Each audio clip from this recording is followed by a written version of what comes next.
प्रकृतिस्वरूपं प्रणम्यं प्रणम्यं प्रणम्यं प्रणम्यं। बोल माता आदिशक्ति जगजननी जगदम्बा की जय। और इस पवित्र तीर्थ स्थल पर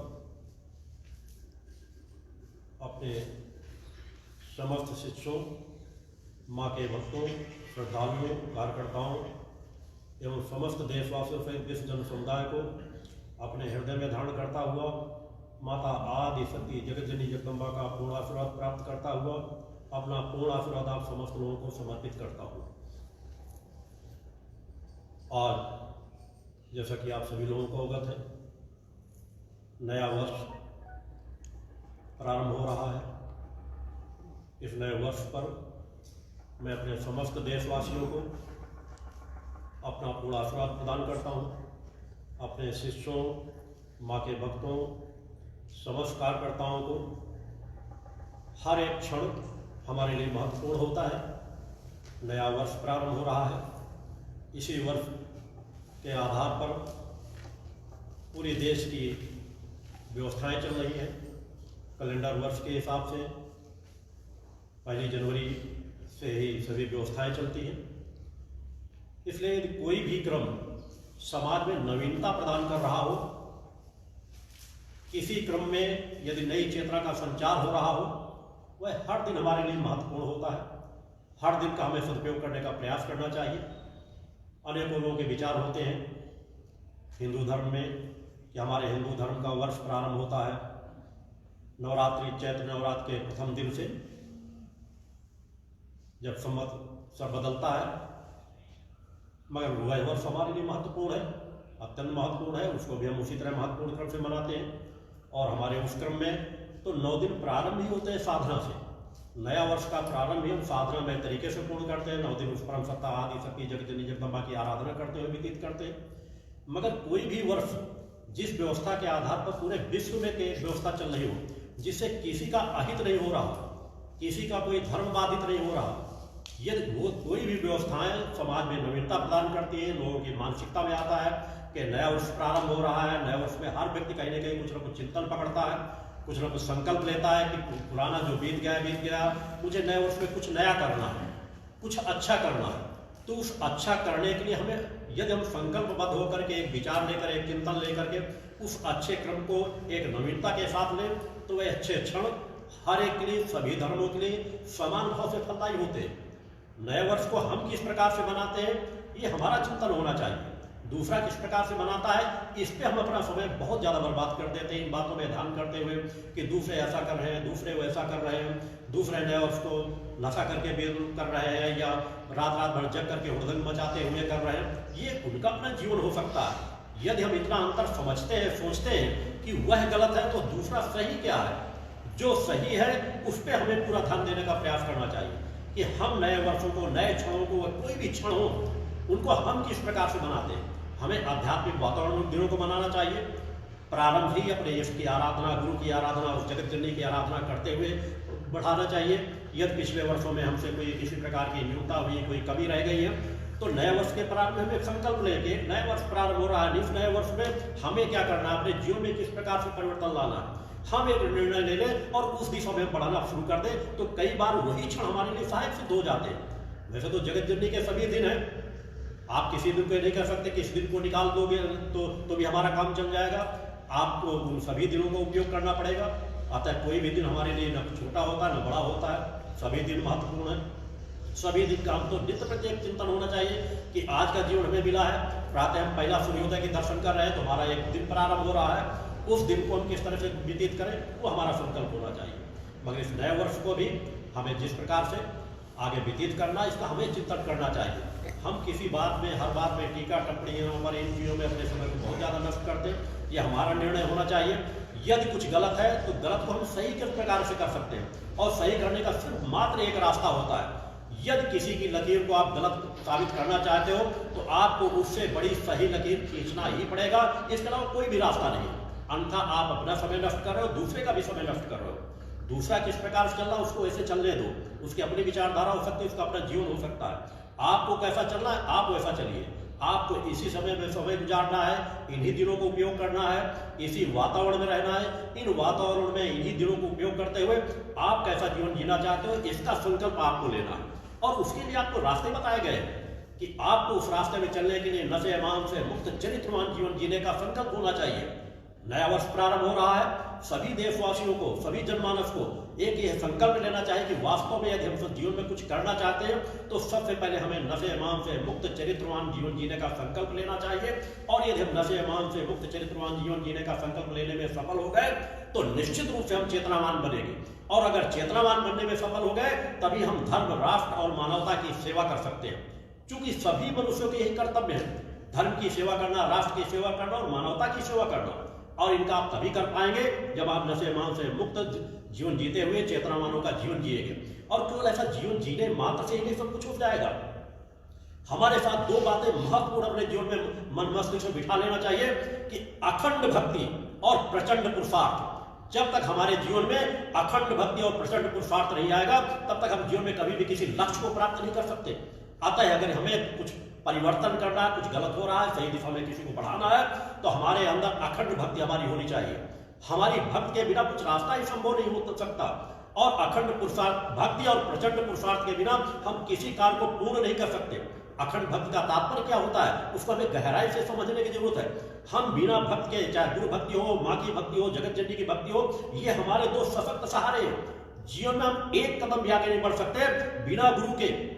माता पिता भी हमारे लिए गुरु होते हैं। बच्चा जब चलना नहीं सीखता, माता पिता चलना सिखाते हैं। कोई शिक्षा देता है, कोई किस प्रकार की शिक्षा देता है, कोई बिजनेस व्यवसाय की शिक्षा देता है, कोई किसी क्षेत्र की शिक्षा देता है। धर्म क्षेत्र की शिक्षा धर्म गुरुओं द्वारा प्रदान की जाती है। अतः गुरु के प्रति जब तक हमारी अखंड भक्ति नहीं होगी तब तक हम कभी भी उसकी ऊर्जा को पूरी तरह से लाभ नहीं ले सकते अपने जीवन में, ना उसको हम सही तरीके से रूपांतरित कर सकते हैं। अतः हमारे अंदर अखंड भक्ति होनी चाहिए जिसमें एक मिनट के लिए भी रुकावट न हो, एक मिनट के लिए संशय न हो। हमारे अंदर यदि जगत जननी के प्रति, गुरु सत्ता के प्रति अखंड भक्ति अपने अंदर हम समाहित करने में सफल हो जाते हैं तो हमारी कोशिकाओं का सहज भाव से विकास होता है, ऊर्जात्मक विकास होता है, हमारी रक्षात्मक शक्ति बढ़ती है, हमारी मानसिक शक्ति, हमारी बौद्धिक शक्ति ये सहज भाव से बढ़ने लग जाती है। हमारे निर्णय लेने की क्षमता यदि बढ़ जाती है तो हम सभी चीजों के निर्णय लेने में सफल हो जाते हैं। हमें क्या करना चाहिए, क्या नहीं करना चाहिए, क्या सही है, क्या गलत है। अतः विवेकवान बनना हमारे लिए तभी हो है जब वही रास्ता हम तय करते हुए आगे बढ़ने का प्रयास करेंगे। तो अपने अंदर अखंड भक्ति की भावना बनी रहनी चाहिए और प्रचंड पुरुषार्थ की भावना बनी रहना चाहिए। आज अनेक लोग कहते रहते हैं, नाना प्रकार के नारे देते रहते हैं, हम ये बदल डालेंगे, हम ये कर डालेंगे, हम वो कर डालेंगे। तुम्हारे पास यदि प्रचंड पुरुषार्थ करने की सामर्थ्य नहीं है और प्रचंड पुरुषार्थ केवल कहने मात्र से नहीं होता, 24 घंटे के एक एक पल का तुम सदुपयोग किस प्रकार से करते हो। अगर तुम 16 घंटे 18 घंटे परिश्रम करना नहीं जानते, मेहनत परिश्रम करना नहीं जानते, पुरुषार्थ करना नहीं जानते, परोपकार करना नहीं जानते, तो निश्चित मान लो कि तुम कुछ भी करने में सफल नहीं हो सकते, सिर्फ कह सकते हो। अतः अपने अंदर एक प्रचंड पुरुषार्थ पैदा करो। आज वर्तमान समय की आवश्यकता है। जिस तरह की परिस्थितियों में पूरा समाज, विश्व जा रहा है, उस विश्व समाज को, जनमानस को सही दिशा देने के लिए प्रचंड पुरुषार्थ की आवश्यकता है। परिश्रम नहीं करोगे, पुरुषार्थी नहीं बनोगे, अपने जीवन का सदुपयोग नहीं करोगे तो बहुत कुछ समय आप नष्ट कर देते हो।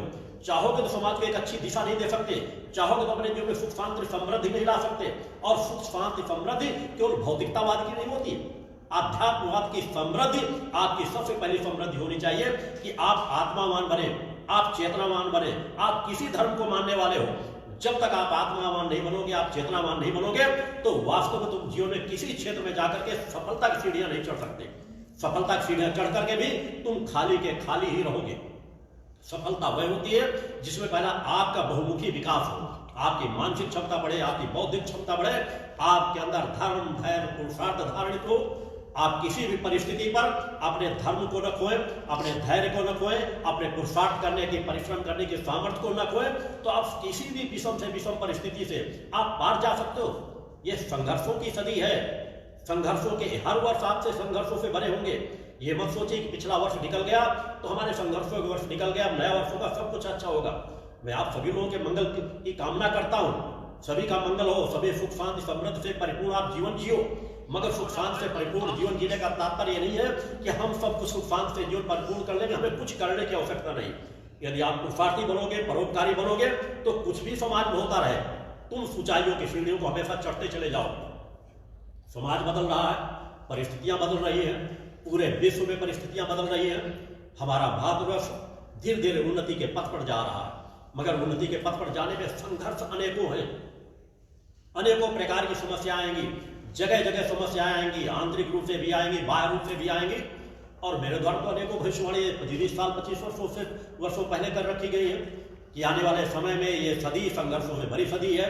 इस महामारी जिससे हम आप सभी गुजरे हैं, उस महामारी से या गुजर रहे हैं, उसके विषय में भी मेरे द्वारा 25 वर्ष पहले बतलाया जा चुका था। विश्व युद्ध का जो माहौल पूरे विश्व में बना हुआ है, इसके विषय में भविष्यवाणी की गई थी। कोई विश्व युद्ध ना हो, अच्छी बात है, मगर विश्व युद्ध तो हर पल चल रहा है, हर क्षण चल रहा है। इस समय अनेकों देश की सेनाएं एक दूसरे के सामने खड़ी हुई है। इन परिस्थितियों में हर देश दूसरे देश की क्षति पहुंचाने में लगा हुआ है। तो धीमी गति से, एक धीमी स्तर से धीरे धीरे करके विश्व युद्ध की भी रचना होती चली जा रही है। परिस्थिति आगे क्या होंगी, हमें सब उस परम सत्ता के चरणों पर छोड़ देना चाहिए। हमें हमारा कर्म करना है। काल परिस्थितियों ने कितने दृश्य देखे हैं, कितनी परिस्थितियां आई है, कितने बार प्रलय हुए हैं, कितनी बार भूकंप आए हैं, कितनी बार ऐसी प्रजातियां नष्ट हो गई हैं, कितने बार उल्का पिंड इस धरती पर गिरे हैं, मगर फिर भी जीवन चल रहा है। आगे भविष्य में भी ऐसी घटनाएं अनेकों होना है। अनेकों लोग भविष्यवाणी करते हैं पूरी मानवता समाप्त हो जाएगी। इस भय से मुक्त रहो, पूरी मानवता कभी नहीं समाप्त होनी है। परिस्थितियां आएंगी, संघर्ष आएंगे, विपरीत परिस्थितियां आएंगी, मगर मानवता फिर भी अपने अपना रास्ता खोजती रहती है, रास्ता में आगे बढ़ती रहती है। हमारा कर्तव्य है, आज का जीवन हमें मिल रहा है, आज के जीवन को हमको किस प्रकार से उपयोग करना है। हम अपने जीवन का उपयोग करें पुरुषार्थी परोपकारी बन करके। समाज में शांति भक्ति सद्भावना का वातावरण किस तरह से कायम हो सके, उस विषय में कार्य करने की जरूरत है। नए वर्ष को संकल्पों से भरो कि नए वर्ष पर हम कोई भी ऐसा गलत कार्य नहीं करेंगे जो हमारे धर्म के विरुद्ध हो। हमारे धर्म का तात्पर्य होता है सभी के धर्मों के विरुद्ध न हो। ऐसा कोई कदम न उठाएं जो किसी भी धर्म की अहित करने वाला हो। हम किसी के धर्म की अहित करते हैं तो हम अपने धर्म का सम्मान नहीं करते। हम स्वयं के धर्म का सम्मान करेंगे, तभी दूसरे के धर्म का सम्मान करने की हमारी आदत पड़ेगी। हम अगर ये कहते हैं कि हम अपने धर्म का बहुत सम्मान करते हैं, तो सिर्फ कट्टरता होगी। आज सभी क्षेत्रों में कट्टरता चरम सीमाओं पर आकर खड़ी हो गई है। समाज में किसी क्षेत्र में देख लीजिए, धार्मिक कट्टरता, राजनीतिक कट्टरता चरम सीमाओं पर बढ़ती चली जा रही है। और ये जब कट्टरता आ जाती है, जातीयता की कट्टरता, सांप्रदायिकता की कट्टरता, तो समाज का बहुत बड़ा अहित होना प्रारंभ हो जाता है। इस अहित से समाज को निकालना है। भक्ति मानव कल्याण संगठन का गठन इसलिए किया गया। दूसरे क्या कर रहे हैं उसकी चिंता छोड़ दो, तुम्हें क्या करना है इसकी चिंता करो कि तुम्हें आगे का रास्ता किस तरह से तय करना है, तुम्हें किस तरह से आगे बढ़ना है। जो सही है उसकी नींव डाल करके उसको सशक्त रूप से आगे बढ़ाने का प्रयास करते रहो। अपने बच्चों को सदाचार का पाठ पढ़ाओ, सद्भावना का पाठ पढ़ाओ। आपके बच्चे अपराधी न बनने पाए, आपके बच्चों के अंदर उग्रता न भरने पाए, आपके बच्चों के अंदर कट्टरता न भरने पाए। हिंदू धर्म हमें यही तो सिखाता है कि हम चेतनावान बने, सामर्थ्यवान बने, दूसरों का हित करने वाले बने। यदि हम सामर्थ्यवान चेतनावान बनने में सफल हो गए तो हमारा कोई अहित कर ही नहीं सकता। हमें किसी से भयभीत होने की जरूरत ही नहीं है। निर्भयता का जीवन जियो। निर्भयता का जीवन जीने में ही अपनी आत्म चेतना सहज भाव से प्रभाव बनी रहती है। समाज में अनेकों लोग हैं, किस तरह की परिस्थितियों का जीवन जीते हैं। आज की परिस्थितियों का आंकलन करो, आज के अपने दायित्व की जिम्मेदारियों को समझो। आज देश किस मोड़ में खड़ा हुआ है। मैं कम से कम भारतवासियों के लिए बार बार ये कहना चाहूंगा इस पवित्र धार्मिक स्थल से कि आज की परिस्थितियां हमारे देश के लिए महत्वपूर्ण हैं। हम युद्ध के माहौल में भी हैं, महामारी के बीच भी हैं। इसमें हमारा हर नागरिक का कुछ कर्तव्य है। आज के वर्तमान समय में जब ऐसी परिस्थितियां हो कि आंतरिक स्थितियां भी संघर्षों से भरी हुई हो, सीमाओं की स्थितियां भी संघर्ष से भरी हुई हो, तो हमें राष्ट्र के लिए राज सत्ता के साथ खड़े होना नितांत आवश्यक है। किसी की सत्ता हो, हमसे इससे कोई मतलब नहीं। किसी की सत्ता है, गलत है, सही, हमको हर 5 वर्ष बाद मौके मिलते हैं। अगर कुछ गलत है तो 5 वर्षों बाद हम नवीन सत्ता को नया स्थान दे सकते हैं। इससे ज्यादा सुनहरा सौभाग्य हमें क्या मिलेगा। मगर वर्तमान परिस्थितियों में केंद्रीय सरकार के साथ खड़े होना हमारा कर्तव्य है। कर्तव्य का तात्पर्य हम ऐसा कोई कार्य न करें जिससे देश में अशांति फैले, अशांति का माहौल पैदा होने पाए, सरकार की नीतियों में किसी प्रकार से कोई कमी आए, उसके कार्य करने में, निर्णय लेने की क्षमता, उसकी व्यवस्थाओं में किसी तरह से हमारे वजह से अवरोध आए। इसलिए जो वर्तमान परिस्थितियां चल रही हैं किसानों के आंदोलन की, उस पर भी मैं कम से कम अपना चिंतन अवश्य देना चाहूंगा। अनेक लोग से पूछते रहते हैं कि गुरुदेव जी इस पे आपके क्या विचार है। तो अगर मेरे विचार पूछना चाहते हो, मैंने अनेकों शिष्यों के माध्यम से भी यहाँ जानकारी दे चुका हूँ। मेरे विचार हमेशा स्पष्ट रहते हैं। जो वर्तमान में कानून बना हुआ है वो किसी भी दृष्टि से किसानों के लिए अहितकर नहीं है। हाँ, कुछ बिंदु हैं, यदि उनमें किसानों से पहले वार्ता कर ली जाती तो शायद इतना विवाद का वातावरण का मौका नहीं मिलता और आज वो मौका मिल जाने से ऐसी परिस्थिति आकर के खड़ी हो गई है कि आज यदि वर्तमान में कह दिया जाए तो 90% कितना किसान कहीं पर भी विरोध नहीं कर रहा, उसके पास समय ही नहीं है। किसान तो खेत खलिहानों में कार्यों में अपने आप में व्यस्त है। उसको तो आजादी के बाद आज ऐसे वातावरण में लाकर खड़ा कर दिया गया है कि वो अपने आप को सबसे गरीब मानकर मजदूरी मेहनत परिश्रम करके अपने घर का जीवनोपार्जन किस प्रकार से करना, अपने बच्चों की शिक्षा किस प्रकार से देना, उस दिशा में लगा हुआ है। आज जितने भी किसान रोड में बैठे, मैं नहीं कहता उनमें सभी उसी तरह के 50% किसान ऐसे होते हैं जो कोई भी आंदोलन चल रहा होता, किसी भी चल रहा होता तो उस क्षेत्र में जो वर्चस्व रखने वाले लोग होते हैं वो कहते हैं वो मना नहीं कर सकते, उनके साथ 10-10, 20-20 लोग पहुंचेंगे। मगर आज जितने के अपने आप को किसान नेता बताते हैं वो सब लखपति, करोड़पति, अरबपति लोग हैं। 100-100, 200-200, 500-500 एकड़ भूमि के स्वामी बने हुए हैं, एसी कमरों में रहने वाले, वहां भी वैसे संसाधन जुटा लेते हैं और फिर भी अपने आप को किसान कहेंगे। आज अगर ये परिस्थितियां आ रही तो उसमें यदि टोका नहीं जाए तो क्या कहा जाएगा? खालिस्तान के अगर वहां नारे लग रहे हैं, खालिस्तान के वहां लिखे हुए बैनर लगाए जाते हैं, खालिस्तान से लिखे हुए ट्रैक्टर वहां पर खड़े किए जा रहे हैं और फिर भी हम कहते हैं कुछ भी नहीं गलत नहीं हो रहा, तो ये गलत होगा। जो गलत हो रहा है उसके खिलाफ भी समाज को सजग होना चाहिए। ऐसे लोगों की ताकतें नहीं बढ़ने देना चाहिए जो देश को कहीं न कहीं टुकड़े टुकड़े के रूप में तोड़ना चाहते हैं। हमारे लिए सभी जाति धर्म संप्रदाय के लोग एक समान हैं। हम उस जगत जननी की आराधना करते हैं, हम किसी से कोई भेदभाव नहीं करते, मगर हर कट्टरता का विरोध करते हैं, हर उस ताकत का विरोध करते हैं जो हमारे राष्ट्र को कमजोर करने के लिए तत्पर हो। और आज वही परिस्थितियां हो रही हैं। किसानों के नाम पर ऐसा एक आंदोलन खड़ा कर दिया गया कि जहां पर किसान एक छोटी सी मांग को लेकर खड़े हुए थे, अब आज आतंकवादी मानसिकता के लोग, टुकड़े टुकड़े गैंग की मानसिकता के लोग, वो लोग जो आज अपना वर्चस्व बनाए बैठे हैं, खुद स्वयं करोड़ों करोड़ों संपत्ति के मालिक बने बैठे हैं, उस इसलिए आंदोलन कर रहे हैं, इसलिए वो विरोध कर रहे हैं। उनके लिए 2-4 करोड़ मायने ही नहीं रखेंगे। हजारों किसानों को लाकर रोड में खड़ा कर सकते हैं, उनका खर्चा 6-6 महीने 7-7 महीने के वालों तो चिल्ला चिल्ला के ही कहते हैं। इसी से देखा जा सकता है किसान तो वह होता है जो बेचारा कल की सोचता, मेरा कल का क्या होगा, इस सीजन में हो गई फसल बिगड़ी, मैं आगे बच्चों को खिला पाऊंगा कि नहीं खिला पाऊंगा। मगर वहां वैसा सुन रहे हो, सब कह रहे हम 6 महीने की तैयारी करके आए, हम साल भर की तैयारी करके आए, हम जब तक बैठना होगा तैयारी करके आए हैं। यह किसान की भाषा नहीं हो सकती। किसान इस तरह से अपने देश की सरकारों को चुनौती नहीं दे सकता। जिस समय पर हमारे देश की सेनाएं, हमारे सैनिक उन विषम परिस्थितियों में खड़े हुए हो कि युद्ध किसी भी क्षण शुरू हो सकता है और युद्ध हर बार चल भी रहा है, हमारी सेनाएं उन्हीं संघर्षों का सामना कर रही है, उन्हीं यातनाओं को शरीरों पर सह रही है, जिस यातनाओं को सहते हुए सीमाओं पर वो खड़े हुए हैं। अपेक्षाओं का, अधिकारों का क्या त्याग कुछ समय के लिए नहीं कर देना चाहिए? हम कुछ समय इन परिस्थितियों को त्याग करके बातचीत के माध्यम से सही रास्ता निकाल सकते हैं। सरकार से बातचीत कीजिए, सरकार बात मानेगी तो अच्छा है, नहीं मानती तो 5 साल बाद आपको मौका मिल रहा है, आप पुनः चुनाव में उनका विरोध कीजिए, कोई नई सरकार आएगी वो आपकी बात मानेगी। मगर मैं इस तरह के हर आंदोलन का विरोध करता हूं जिनमें रोड जाम कर दिया जाए, आवागमन की स्थितियों को बाधित कर दिया जाए, तोड़ फेड़ किया जाए। इस तरह का कोई भी आंदोलन करने वाले देशभक्त हो ही नहीं सकते, हमारे देश के किसान हो ही नहीं सकते। हमारे किसान के जितने हैं वो बहुत सहजता के जीवन जीते हैं, धर्म से जुड़े हुए हैं, किसी क्षेत्र के मानने वाले, किसी जात के मानने वाले हों, वह दिन प्रतिदिन उस परम सत्ता का स्मरण करते हुए अपने उत्थान के लिए प्रयासरत है। और यह कानून भी किसानों के हर दृष्टिकोण से हितकारी है। मगर बुरा उनको लगा रहा जो अपने क्षेत्र में स्वयं जमींदार बने बैठे हैं, वो क्यों चाहेंगे कि कोई दूसरा हमारे क्षेत्र में आकर के व्यवसाय कर सके? ये प्रारंभ से देखते चले आए, हम बचपन से देखते रहे हैं। जिस क्षेत्र में कोई बनिया, सेठ, साहूकार हुआ करते थे, उन्हीं के गुलाम लोग रहते थे। आज इन्हीं लोगों ने अपने अपने क्षेत्रों में अपने किसानों को गुलाम बना रखा है। छोटी छोटी उनको ब्याज में दे करके, पैसा दे करके उनकी फसलें खुद ले लेते हैं। वो क्यों चाहेंगे दूसरे आकर के यहाँ पर व्यवसाय करें? अतः मेरी मान्यता बिल्कुल स्पष्ट है कि वर्तमान समय में कानून द्वारा सरकार ने जो भी कानून बनाया है, भक्ति मानव कल्याण संगठन को उस सरकार के उस कानून के साथ खड़े होना चाहिए। सभी किसान भाइयों को खड़े होना चाहिए। अगर कोई छोटी मोटी बातें हैं तो उनकी बातचीत करके जो सहज भाव से उनको सभी चीजों के निदान निकाल सकते हैं। जो अच्छा हो रहा उसका विरोध नहीं करना चाहिए। इसका तात्पर्य नहीं कि मैं बीजेपी का समर्थक हूं, मैं उस विचारधारा का समर्थक हूं, मगर वहां जितने भी कार्य किए जा रहे हैं तुलनात्मक क्रम से अगर मैं देख रहा हूं तो कुछ अच्छा हो रहा है। तो जो भी हमारे राष्ट्र के लिए अच्छा हो रहा हो, हमारे किसानों के लिए, मजदूरों के लिए कोई भी कार्य अच्छा हो रहा हो, किसी सरकार द्वारा किया जा रहा हो, तो हमें उसको स्वीकार करना चाहिए। अनेकों प्रदेशों में अनेकों प्रदेश सरकारें कई अच्छे अच्छे निर्णय ले रही है, हम सभी का समर्थन करते हैं।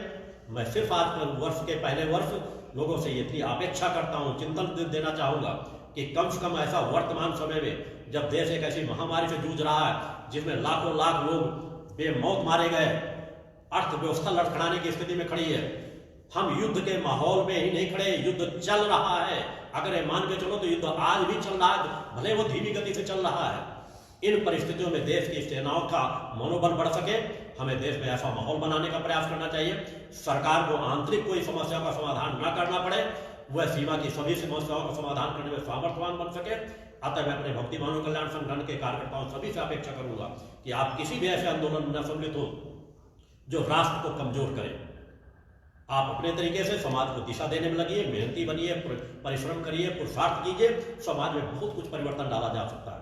अपराधों से अपने आप को हमेशा बचा कर रखने का प्रयास करना। आपको जो मार्ग दिया गया है कि नए वर्ष में आप संकल्प कीजिए कि हम अधिक से अधिक घरों में जाकर के लोगों को नशे मान से मुक्त कराएंगे, उन्हें चरित्रवान बनाएंगे, माँ की आराधना भक्ति से उन्हें जोड़ने का प्रयास करेंगे। उनके अधिक से अधिक घरों में हम आरती चालीसा पाठ के क्रम रखेंगे। और अगला फरवरी का जो शिविर रहेगा 19, 20, 21 फरवरी को यहाँ पर जो सत्य चेतना जन जागरण शिविर है, उसमें भी आप सभी लोग यहाँ उपस्थित हो, नए से नए भक्तों को उपस्थित कराएं, जिससे वो भी चेतनावान बन सके, वो भी नशे मान से मुक्त बन सके, चरित्रवान बन सके। उस शिविर में भी सम्मिलित होने का प्रयास करें। एक एक शिविर से लाखों लाखों लोगों के जीवन में परिवर्तन आ रहा है। आज करोड़ों करोड़ों लोग भक्ति मानव कल्याण संगठन से जुड़ करके एक नवीन उस रास्ते की नींव डाल रहे हैं जो रास्ता मानवता के हित में है। हमें उस दिशा में अपनी ऊर्जा को सदैव कार्य करते रहने की जरूरत है। हमारी ऊर्जा नष्ट न होने पाए, हमारी ऊर्जा रचनात्मक कार्यों में कार्य लगे। हम धरातल में कार्य करने वाले लोग हैं, हम समाज के घरों घरों में जा जा करके कार्य करने वाले लोग हैं। समाज में क्या गलत क्या सही हो रहा है इस पर विचार करते हैं और विचार करके उसकी जड़ को कहां से समाप्त कर सकते हैं, हम उस जड़ की समाप्त करने की दिशा में कार्य कर रहे हैं। हम लोगों के अंदर दया, ममता, प्रेम, करुणा, वात्सल्य का एक ऐसा ममता का सागर लेकर के जाते हैं कि जिससे सहज भाव से लोगों को चेतना मिलती है, आश्रय मिलता है, उनको ऊर्जा देना, उनको चेतनता प्रदान करना है, उनको एक दिशा प्रदान करना है। अतः अपने समस्त तनाव से मुक्त होकर के उस दिशा में बढ़ने का प्रयास करो और उसके लिए नित्य आवश्यक है अपनी साधना में और मन को एकाग्र करो। मानव जीवन पाकर के भी यदि सहज भाव में तुम्हारा जीवन गुजर गया तो शायद तुमसे बड़ा दुर्भाग्यशाली कोई नहीं हो सकता। अपने आंतरिक चेतना को जगाओ, अपनी ताकत को समझो, अपनी चेतना शक्ति को समझो, अपने इतिहास को देखो, इतिहास को समझने का प्रयास करो। अनेकों ऋषि मुनि हुए हैं, अनेकों समाज सेवक हुए हैं, उन्होंने पूरे समाज को बदल डाला है। तो उस दिशा में कार्य करने की जरूरत है। अगर सब कुछ गलत है तो कुछ तो सही होगा। जो सही है उसको और मजबूत करने का प्रयास करो, उस दिशा में पूरी ताकत से लगने का प्रयास करो। बस ये नहीं कि हम इस धर्म के हैं, हम ऐसे हैं, वैसे हैं। नारे लगाना, नारों से कभी हित नहीं होने वाला देश का। कर्म करने से हित होगा। पुरुषार्थी बनो, परोपकारी बनो। समाज में किसी पक्ष के लोग हो, मैं सभी से चाहता हूं कि समाज में जय मत बो, सद्भावना का बीज बो, आपसी भाईचारे का बीज बो, देश को सशक्त बनाने का कार्य करो। हमें वर्तमान दिशा में उसी दिशा में कार्य करते रहना है, पुरुषार्थी परोपकारी बनना है। समाज किस दिशा में जा रहा है हमें उस पर चिंतन करके किस दिशा में ले जाना है उस दिशा में कार्य करने की आवश्यकता है। भक्ति मानव कल्याण संगठन के कार्यकर्ताओं से मैं बार बार आह्वान करता हूं कि एक जीवन तुम्हें मिला हुआ है, परोपकारी बनो, समाज सेवक बनो। समाज सेवक के जीवन में संघर्ष जरूर होते हैं, मगर उस संघर्षों को तय करने के लिए ही यहां से ऊर्जा प्रदान की जाती है। माँ का अखंड गुणगान जो पिछले 22 वर्षों से यहां से चल रहा है, दिन रात अनंत काल के लिए चल रहा है, ये भी उन्हीं परिस्थितियों में उस जगत जननी की कृपा ही है जो माँ का अखंड पाठ पिछले 22 वर्षों से चल रहा है और सतत आगे भी चलता रहेगा। इस ऊर्जा को समझो, इस ऊर्जा को अपने अंदर आत्मसात करो और इस ऊर्जा को लेकर जन में परिवर्तन डालने का सतत कार्य करो। तनाव से मुक्त होकर के, तनाव किसी समस्या का समाधान नहीं है। आज हर व्यक्ति तनाव ग्रसित है। मैं उस दिशा में चिंतन देना चाहूंगा। तनाव से मुक्त होने के बहुत सरल साधन है। आपको सिर्फ एक बार निर्णय लेना है कि कुछ समय आपको शांत चित्त होकर के अज्ञा चक्र में ध्यान लगाकर बैठने का अभ्यास करना। प्राणायाम के जो आपको रास्ते बताए गए आप सुनते सब कुछ हो, यदि उन जीवन में अमल लाना शुरू कर दो, आधे घंटे, 15 मिनट, 1 घंटे का जो भी समय हो सके देना शुरू कर दो कि कुछ नहीं करना, सहज प्राणायाम कीजिए, गहरी सांस भरिए, अपने शरीर सांस को निकाल दीजिए, ओम और माँ का क्रमिक उच्चारण कीजिए, एक बार माँ का और एक बार ओम का क्रमिक उच्चारण कीजिए और उसके बाद अज्ञा चक्र में ध्यान लगाकर शांत चित्त होकर के बैठिए। आपका मूल स्रोत अज्ञा चक्र है, इसी के बल पर आप सब कुछ सोचते हो, करते हो, निर्णय लेते हो। आपकी कोई छोटी सी चीज खो जाती है, कोई चीज भूल जाती है, याद नहीं आती। किसी जाति धर्म संप्रदाय का मानने वाला हो, आंख बंद करता है, सोचता है, वो चीज याद आ जाती है। तो जो हमारी क्षमता जहां से है उसको और निखारो, आज्ञा चक्र को प्रबल बनाओ। कुछ समय ध्यान चित्त होकर शांत चित्त होकर के बैठिए, देखिए उसके अंदर आपके अंदर ऊर्जात्मक शक्ति पैदा होगी, आपके अंदर निर्णय लेने की क्षमता बढ़ेगी, कार्य करने की क्षमता बढ़ेगी, आपके अंदर धैर्य आएगा, आप धर्म प्रति रुचि बढ़ेगी, आप पुरुषार्थी जीवन जियोगे। अतः उस नियमों की तरफ धीरे धीरे कर अपने आप को बढ़ाने का प्रयास करो। सभी दुराग्रहों से अपने आप को दूर हटाओ, उस पर अपनी ऊर्जा को कम नष्ट करो। सही रास्ते में रचनात्मक कार्य में अपनी ऊर्जा को लगाने का प्रयास करो। आक्रोश हो गलत के प्रति, मगर आक्रोश को ला करके अपनी शक्ति को रचनात्मक कार्य में किस दिशा में लगा करके जो गलत हो रहा है उसे रोकना, पूरी क्षमता उस दिशा में लगाने का प्रयास करो। सब कुछ बदलता है, सब कुछ संभव है, असंभव कुछ भी नहीं है। धीरे धीरे प्रयास करने का परिणाम है सच्चाई ईमानदारी के साथ। जहां एक बार भी अनित्य अन्याय अधर्म समझौता नहीं किया गया, एक दो लोग उस भक्ति मानव कल्याण संगठन की नींव डाली गई थी, आज करोड़ों करोड़ों लोग उस विचारधारा के अनुयायी हैं। और अनुयायी नहीं, वो कार्यकर्ता हैं, समाज सेवक हैं, पुरुषार्थी हैं, उस दिशा में कार्य कर रहे हैं। हमको उस दिशा को और सशक्त मजबूत बनाते रहना है। और ये माँ की यहाँ की ऊर्जा जो अखंड माँ का गुणगान चल रहा है, यहाँ की मेरी नित्य के एकांत की साधनाएं धीरे धीरे करके समाज में फैल भाव से परिवर्तन डालती चली जाएगी। असंभव कुछ भी नहीं है, सब कुछ संभव है, केवल हम उस जगत जननी को अपने हृदय में बिठा लें। और वो जगत जननी क्या चाहती है हमसे, केवल हम उस दिशा में कार्य करना प्रारंभ कर दें। तनाव से मुक्त होकर के उस जगत जननी के सच्चे भक्त बनो। स्थिरता ना रहे, बार बार ऐसी स्थिति ना आए, अखंडता हो, कोई भी गति आपकी रुकने ना पाए। आप उस जगत जननी के प्रवाह में सतत गति से बढ़ो। कई बार आपके जीवन में ठहरा हुआ था, 2 कदम चलते हो, फिर 2 कदम रुक जाते हो, क्षणिक लाभ मिलते, प्रलोभन मिल जाते, आप उस दिशा में घूम जाते हो, अनित्य अन्याय धर्म से समझौता कर लेते हो। वह कभी सच्चा भक्त हो ही नहीं सकता, सच्चा साधक हो ही नहीं सकता जो अनित्य अन्याय धर्म से समझौता करे। किसी भी परिस्थिति में अपनी उस सत्य की विचारधारा, उस सत्य की विचारधारा को इतनी गहराई से पकड़ो कि हम किसी भी परिस्थिति में सत्य की विचारधारा का त्याग न करें, चाहे हमारे जीवन में कितने बड़े संघर्ष क्यों ना आ जाए। हमारी आत्मा अजर अमर अविनाशी है। 2 बातों को हमेशा जीवन में ध्यान रखना, आत्मा की अमरता और कर्म की प्रधानता। 2 चीजें ऐसे ध्रुव सत्य है जो हर काल में ध्रुव रही है, सत्य रही है और हर काल में रहेगी। अतः उस दिशा में सभी को कार्य करने की जरूरत है। एक विचारधारा, एक चिंतन, एक निर्णय को लेकर के कि सभी दुर्ग्रहों का त्याग करके सच्चाई ईमानदारी के साथ आप नशे मान से मुक्त चरित्रवान जीवन जिए, धर्म राष्ट्र मानवता की सेवा करें, अपनी सामर्थ्य का भरपूर उपयोग करें। एक ऐसा प्रचंड पुरुषार्थ जिसे आपके अंदर चेतना शक्ति आती है, उसे केवल यही का पुरुषार्थ करके दूसरे कार्यों में अपनी ऊर्जा को नष्ट करें। आपकी रक्षात्मक प्रणाली प्रबल होगी। आप कोरोना जैसी महामारी लड़ने की क्षमता आपके शरीर के अंदर से ही जागृत हो जाएगी। आज देश के अंदर अगर देखा जाए तो करोड़ों करोड़ों लोगों के अंदर पुरुषार्थ करने के परिणाम के फलस्वरूप ही रक्षात्मक प्रणाली जागृत है। धर्म पर आस्था विश्वास रखने वालों की सभी कोशिकाएं चैतन्य होती है। इस दुनिया में ऐसी कोई भी बीमारी नहीं जिस बीमारी की लड़ने की क्षमता तुम्हारे अंदर मौजूद न हो। बस आवश्यकता है कि अपने अंदर की चेतना शक्ति को प्रभाव बनाने का प्रयास करो। भयभीत होकर के तुम पहले ही मर जाते हो, पहले ही डर इतना सामान ले लेते हो। जो डर गया वो मर गया, ये सहज भाव से कहावत है। अधिकांश मौतें इन्हीं परिस्थितियों का परिणाम है। अतः अपने आप को चैतन्य बनाने का प्रयास करो, जागृत बनाने का प्रयास करो, निर्भयता का जीवन जियो। इस तरह के अनेकों बीमारियां आएंगी, अनेकों बीमारियां जाती रहेंगी। सब कुछ चल रहा है उसी तरह चलता रहेगा।